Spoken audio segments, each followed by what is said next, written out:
What's up guys, Neon Blitz here, back with another Dragon Ball Gekishin Squadra video. To my surprise, they actually dropped the Season 5 patch notes early, so I have not read this at all, so this is getting my first reaction. Let's see. Buffs to Krillin, Skill 1 Energy Mine. Change so that when placing 2 Energy Blasts in the same location, the second one will be offset. Damage distance fall-off decreased from 90% to 50%. Skill 3 Scattering Energy Wave. Damage dealt while controlling Energy Blast increased from 300 flat to 400, 450, 600. So it sounds like instead of being able to stack 2 mines on top of each other, their one will be bounced off, and the damage is going to be stronger the farther away you are away from the mine. And then his skill 3 deals more damage. I don't know. Doesn't seem like enough for Krillin, but sure. Passive, possession enemies. Change so that skill cooldowns excluding super attacks and during possession. So does that mean as soon as you possess someone, you get your cooldowns back, like immediately? That'd be pretty interesting. Skill 2 Energy Explosion. Cooldown reduction of possession allies cover fire when hitting enemies just increased from 1 second rank 1, 0.75 seconds at rank 2, and 0.5 max to 1.5 seconds for level 1, 1.13 seconds level 2, and 0.75 seconds level 3. Skill 3 Possession allies cover fire. Movement speed down amount from cover fire decreased from 30% to 10%. Added an effect that reduces skill cooldowns excluding skill 3 during possession. That's interesting. Okay. So now you could go inside and like, let's just say you're low on health, you use all your cooldowns, you go inside an ally and get your cooldowns back. That's interesting. I don't know if this is enough for Baby, and I think the movement speed down on the cover fire being decreased kind of sucks. But these are interesting changes. I would like to see how they actually appear in game. Super Saiyan 4 Vegeta. Wait, we're already at nerfs? What? This is all that's getting all the characters getting buffed? What? Okay. Passive, Solitary Guardian. I actually don't really know what Super Saiyan 4 Vegeta's passive really is. Duration of strike defense up effect when forcibly moved by blast up increased from 3 to 5 seconds. Skill 3 Barrier Wall. Maximum cooldown reduction when ending the school by re-entering the command increased from 30% to 60%. So it sounds like if you cancel early, you get more cooldown back, so you have it up more often. Good change. Additional HP gain increased from 15, 17%, 20% to 20, 22.5 and 25%. So they're buffing his wall up dramatically, make it so if you cancel the wall early, you get more cooldown back so you can use it again faster, and making his passive last longer, which I'll be honest, I am not too sure what his passive is. So we're just going to quickly go read it. A self-sustaining ability applies check defense up to self when he forcibly moves an enemy with a skill. So he gets strike more defense up for 5 seconds instead of 3. Sorry, I just had to quickly check, but... And that's seemingly all the buffs. Now, let's see these nerfs. They're nerfing Daima Goku, which, that's good. Let's see what they're doing here. Skill 1 Pansy Wasabi Bomb. Damage decreased from 900 level 1, 1000 level 2, 1200 level 3, to 700, 8000, 1000. That's a lot of damage gone. Especially, wow, he pretty much just lost 200 damage off the skill. Okay. Damage of larger explosion adjusted. So I think this is like after skill 2, like uses like a skill 2. 900, 1000, 1200, 840, 960, 1200. So he loses a lot of damage early. He loses 200 damage flat at all ranks. But the larger explosion, he loses the decent amount of damage early. But then max rank, the damage is the same. Interesting. Power Pole Dance. Skill stock reduced from 3 flat to 2. That's pretty big. That is pretty big, losing a stack of his power pole. Movement speed scaling while the skill is active adjusted from 50 rank 1, 70 rank 2, 100 rank 3 to 50, 60, 80. That's still pretty fast, but the 100% movement speed was absolutely ridiculous, and that's one of the abilities, or one part of his that ability that I wanted to move gone the most. So I'm glad they nerfed it. 80% still really strong, don't get me wrong, but having 100 was stupid. Duration of energy defense up and movement speed effects when hit by an energy wave attack adjusted from 4.5 seconds rank 1, 5 seconds rank 2, 7 seconds rank 3, to now max rank is only 6 seconds, so he has the defense up, and that's both for strike defense and energy defense. He still gets a lot of damage reduction when he gets hit by the ability, and obviously his defenses go up, but having 2 charges that's gonna be noticeable. And they also nerfed his damage of his skill 1. I still think he'll be good, but this is a pretty good hit towards him. Super Saiyan Goku got nerfed. Interesting. Effect duration when activated via Kyle can only decrease from 2 seconds to 1.5 seconds. Okay. Strike attack up effect when activated via Kaioken only decrease from 700 rank 1, 1000 rank 2, and rank 3 to 5000 or 500, 600, 800. Okay. Strike attack up effect with inputting additional skills decrease from 500 rank 1, 800 rank 2 and 3 to 250, 300, 400. So they nerfed Kaioken a decent amount, which is quite surprising. You know, Super Saiyan Goku felt good, but I didn't think he needed a like decent nerf like this. Maybe I'm wrong, but they hit Kaioken. This Kamehameha will be doing a lot of damage. His Spirit Bomb's obviously still gonna be good, but they nerfed his damage. Kid Gohan got nerfed. Interesting. You know, this is a character that was insanely strong.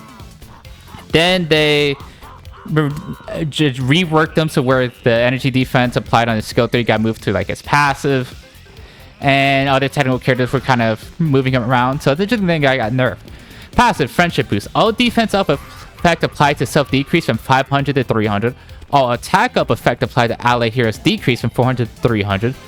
Skill 2, the Masenkyako, is that how you pronounce it? I don't know. That's the kick. Cooldown increase from 6 seconds to 8 seconds. And his super attack, his ultimate, got a 20-second increased duration. So cooldown. So now comes back 20 seconds slower. I find these two nerfs very interesting. I'm wondering if it's the Kaioken that applied the strike attack for hammers. I'm wondering if they nerfed these two specifically because of hammers. That'd be pretty interesting to see. Hit nerfs. Skill 3 Dimensional Infiltration. Cooldown now begins after the effect ends instead of after activation. That's a pretty good nerf. Because before, once the ability is max rank, you could pretty much just be infinitely invisible. So now that the cooldown ends at the end of it, once you're fully visible again, meaning you're going to be invisible a lot less often, it's going to make hit much less annoying. He's still obviously going to be really annoying, and the fact that he's probably still going to be able to push while invisible, it's fine, right? I think it's a decent nerf, and it's not what I personally want to target with hit, but sure, I'll take it. Kid Buu nerfs. Skill 2, leg hook. Obstruction hold added between the pull-in animation, pull-in finishing in the headbutt 0 seconds to 1.13 seconds. So this sounds like now when Kid Buu will hook someone in, and there'll be a tiny second of like a delay to maybe you could vanish and jump. You'll still be out of position, but now you won't get stunned right out of the way. Damage on hit decrease 180, 200, 240 to 135, 150, 180. Good amount of damage gone, like 50 damage overall. Headbutt damage decrease from 1080, 120, rank 2, 1440, rank 3 to 630, 750, 840. This skill lost a lot of damage, which this skill did do a lot of damage. Not only was it repositioning you, you would take a lot of damage from this. Skill 3, noisy chest drumming. This is, you know, when the big circle around it does damage. Damage decrease from 450 rank 1, 500 rank 2, 600 rank 3, to 270 rank 1, 300 rank 2, 360 rank 3. So Kid Buu lost a decent amount of damage. I still think he's going to be really good, don't get me wrong, but I think these are good nerfs. He was doing way too much damage, so targeting that is good. And this first line of his skill 2, maybe that makes it so you can now theoretically, if you time your vanishing step properly, you can now get out of his hook, which that'd be pretty interesting. I think a good nerf to Kid Buu. God Vegeta.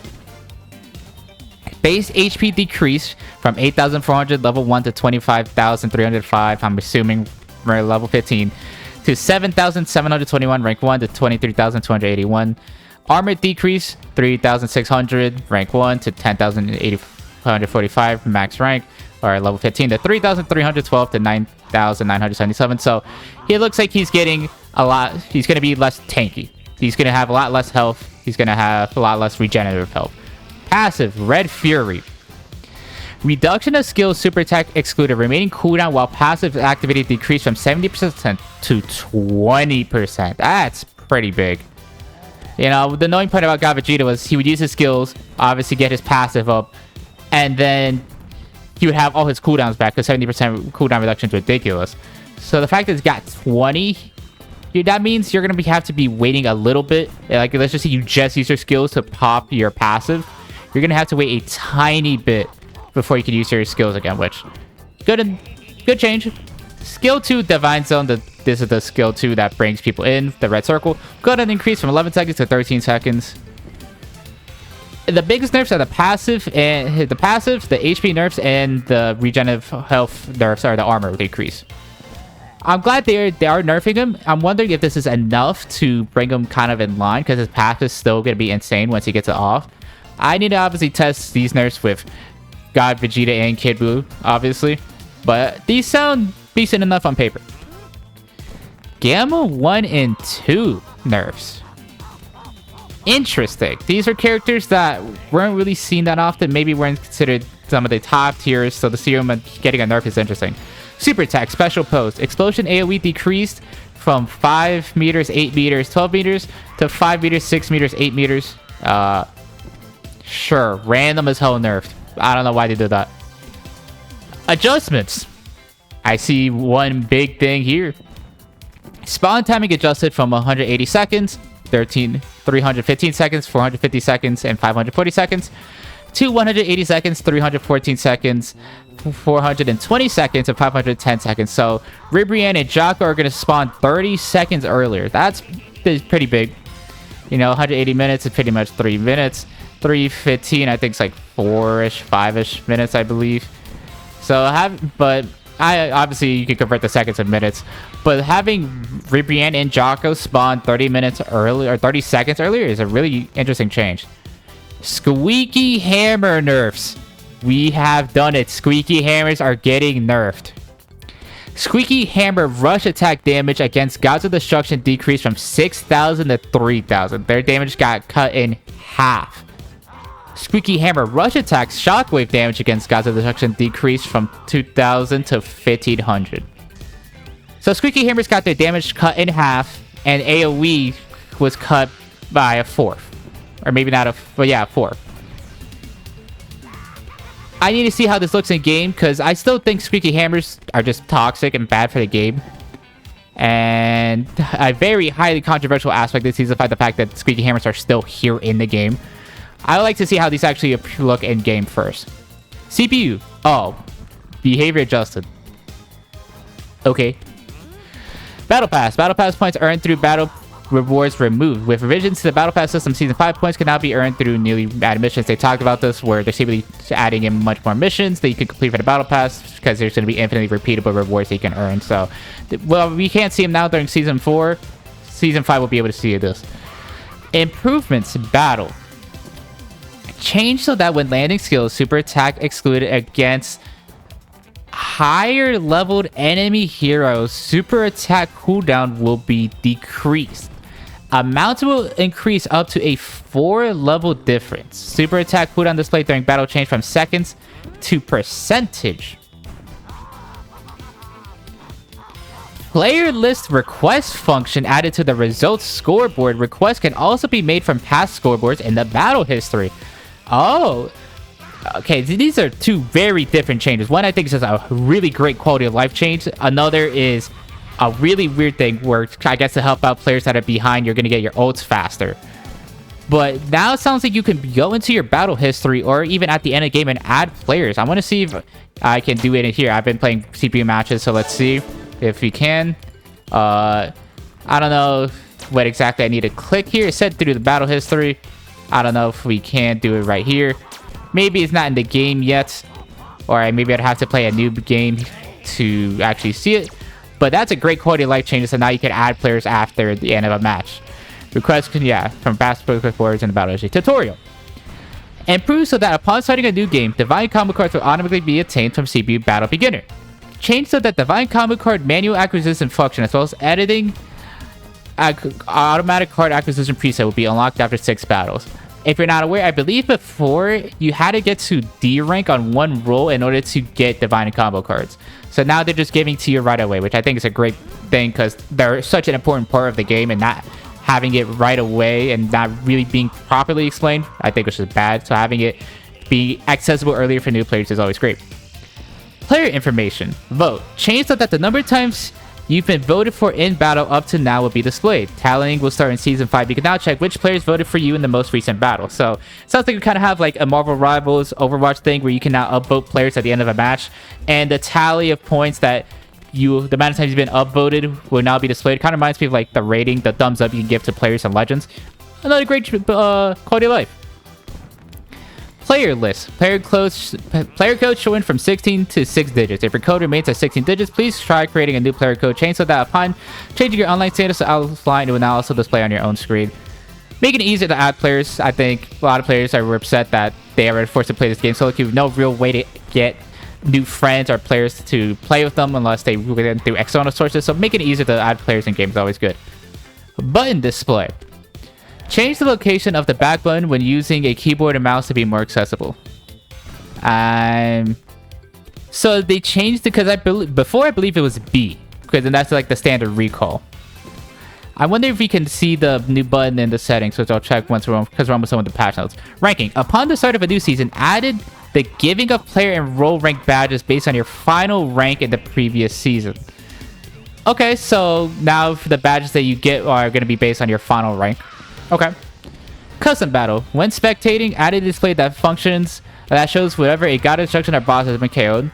While spectating, added the function to pull back the camera viewpoint stepwise. Sounds like there's great quality of life changes for spectating. Will make Squadra Blast more entertaining to watch, considering we have the World Championships going on. And just more quality of life is always good. Customized items. On the screen displayed, when receiving an item for customization, change so that the applicable heroes will be shown. So I wonder if this means, like, let's just say you pull on the gacha. It would then show you, hey, this is specifically for BoJack, or this is specifically for Kid Buu. We hope to continue. You can join Dragon Ball Gekishin Squadra. There's one... Obviously, I need to see in-game how these nerfs actually are. If the Squeaky Hammer changes are actually significant enough, if the nerfs to God Vegeta are significant enough, the nerfs to Kid Buu are significant enough. But the one thing I don't notice, God Goku was not nerfed. Oob was not nerfed. Diamond Goku was nerfed. But they just... God Goku got ignored. And that character was ridiculously strong. And I know they've buffed him twice, so that's why he got to the same level as God Vegeta and Kid Buu. But it's really interesting that they didn't nerf God Goku. Obviously, I need to see in-games for all of this to really make a lot of sense. Because I don't see... I'm just going to keep looking around to see if I can find anything. But, you know... I would like to test all these changes out, but they nerfed God Vegeta, they nerfed Kid Buu. They're adding a function that allows players to get to add players at the end of matches. You're getting... making it easier to add players, more quality of life changes. Alright, that's what I was gonna check. If I could check the game for mouse and keyboard for backing, if I can change that button. Skill input. I have not done any of this. Hero actions. Where is the... No, it still says it's B to recall, so I don't know what exactly they're talking about, but I have to see these balance changes in-game, and I think they should either be live now or going to be live when Season 5 actually starts, but I'm interested to see how these up, and I mean, they seem like they're going the right direction. Obviously, there's still a lot of characters that didn't get buffed, like a Frieza, like a Deborah, like a Cell, but they were nerfing a lot of characters that players were really... not so happy about, like Mini Goku, Kid Buu, God Vegeta, and most importantly, Hammers. As well as being able to add players at the end of a game, I think it's going to be really healthy for the game. And I'm sure there's going to be balance patches later on that will nerf more characters like God Goku. And hopefully Frieza, Kid Goku, and Bulma aren't too overpowered and actually meta-defining. But I think these are decent patch notes.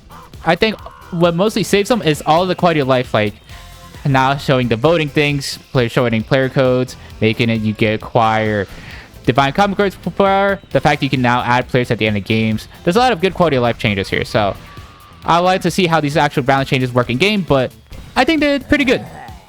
Thank you guys so much for watching. If you guys liked the video, please leave a like, comment, subscribe. It would mean a lot to me. Stay tapped into the channel for you'll see every Dragon Ball Gekishin Squadra, including preseason coverage on everything you need to know about Season 5, videos covering Final Form Frieza, Kid Goku, and Bulma, as well as any other potential things you need to know for the game.